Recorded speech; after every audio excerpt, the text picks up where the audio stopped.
Welcome to SpeakEasy English, the place where English becomes easy, natural, and enjoyable. In today's video, you're going to hear a powerful and emotional story, completely in English. This story is not only touching, it's also a great way to improve your listening skills, learn new vocabulary, and understand real, natural English. As you listen, try to imagine the scenes in your mind, and don't worry if you don't understand every single word. Just relax, listen carefully, and enjoy the journey. This is one of the best ways to learn English, through stories.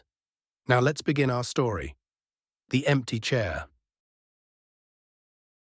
In a quiet town in northern England, nestled between hills and green fields, lived an old man named Mr. Thomas.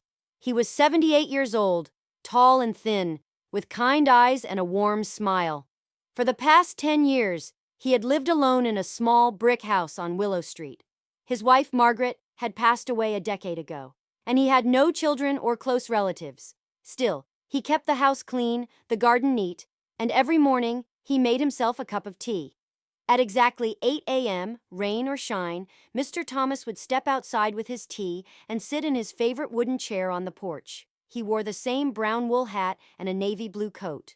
He watched the birds, listened to the wind, and greeted anyone who passed by. Most people in town knew who he was, but very few had spoken to him. He was a quiet man, polite and gentle, but he didn't go out much. Children would sometimes wave at him on their way to school, and he always waved back with a smile. One Monday morning in early autumn, a young woman moved into the house next door. Her name was Emily. She was 27 years old, a schoolteacher who had just accepted a job at the local primary school. She had brown curly hair, glasses, and carried a red satchel filled with books. As she unpacked her boxes, she noticed the old man sitting next door with his tea. The next morning, she gathered the courage to say hello. "Good morning, sir," she said cheerfully. Mr. Thomas looked up, surprised, then smiled. "Good morning, young lady. Lovely weather today, isn't it?" "Well, the sun's out, so that's always a blessing," he chuckled. From that day forward, a new habit began. Every morning, before heading to work, Emily would stop and chat with Mr. Thomas for a few minutes. At first, the conversations were short, about the weather, the flowers, or the birds. But soon, Emily found herself staying longer. Mr. Thomas told her about his youth, how he worked as a librarian for 40 years, how he met Margaret at a bookshop, and how they used to dance in the kitchen on rainy days. Emily shared stories from her classroom, funny things the children said, the challenges of teaching math, and her dreams of one day writing a children's book. They laughed often. Sometimes they sat in silence, just watching the world go by. Emily started bringing him little gifts: a warm scarf, a chocolate bar, a copy of his favorite newspaper. To Emily, Mr. Thomas became more than a neighbor.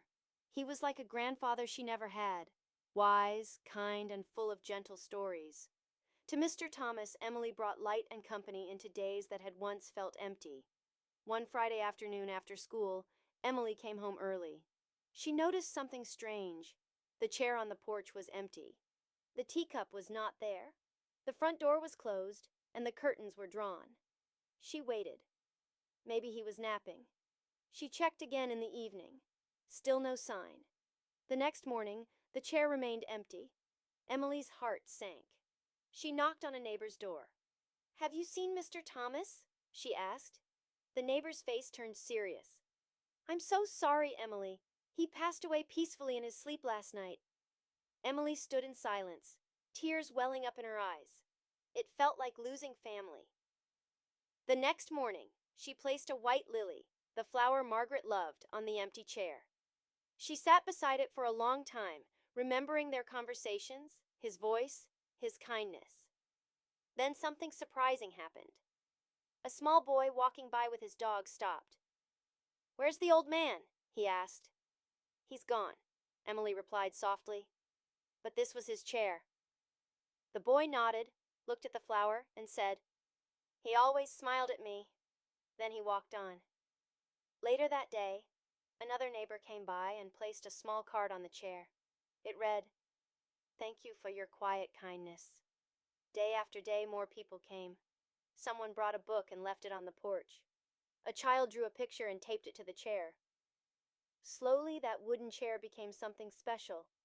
a symbol of how small acts of connection can touch many lives. Emily decided to keep the chair exactly where it was. She sat in it sometimes, sipping tea, smiling at those who walked by, and little by little, others began to stop and talk, just like she once did. In the end, it wasn't just a story about an old man, it was a story about how kindness, even in silence, leaves behind a voice that never truly disappears. Thank you for listening to The Empty Chair. If you enjoyed this story, don't forget to like the video, subscribe to the channel, and leave a comment below. Tell us, what did this story make you feel? What new words or phrases did you learn? Stories like this one help you not only improve your English, but also connect with real emotions and everyday life. Until next time, keep listening, keep learning, and keep speaking easy. See you in the next video.